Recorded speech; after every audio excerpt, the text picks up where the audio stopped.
السلام علیکم ورحمۃ اللہ وبرکاتہ۔ آج آپ سے ایک حدیث شیئر کرنے لگی ہوں کہ جو انسان بھی 10 مرتبہ سورۃ اخلاص پڑھتا ہے اللہ تعالیٰ اس کے لیے جنت میں گھر بنا دیتے ہیں۔ احمد کی حدیث ہے۔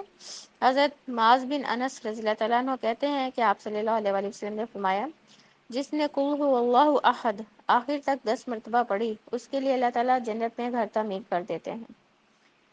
اب دیکھ لیں کتنی فضیلت ہے سورۃ اخلاص پڑھنے کی، کہ جو انسان بھی 10 دفعہ پڑھتا ہے اس کے لیے جنت میں ایک گھر بنتا ہے، جو 50 دفعہ پڑھے گا اس کے 5 گھر بنیں گے، جو 100 دفعہ پڑھے گا اس کے 10 گھر بنیں گے۔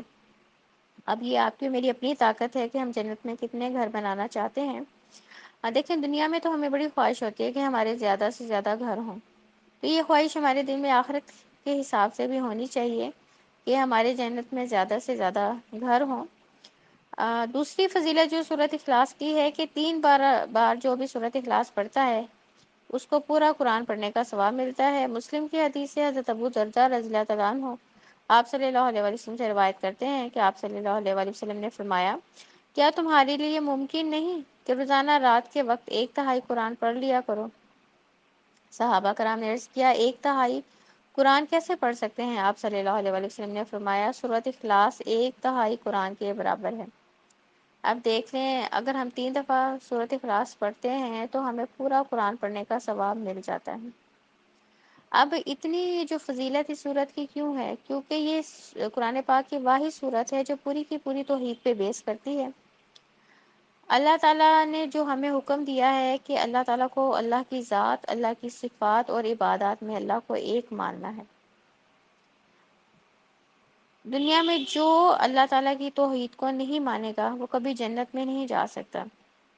اللہ تعالیٰ نے جنت بنائی ہی توحید کے ماننے والوں کے لیے ہے۔ اس حدیث سے پتہ چلتا ہے کہ جنت میں گھر بنانا کتنا آسان ہے۔ 10 بار سورۃ اخلاص پڑھیں اور جنت میں گھر بنائیں، اس گھر پر پڑھنے والا کا نام لکھا جائے گا، وہ گھر پڑھنے والی کی ذاتی ملکیت ہوگا۔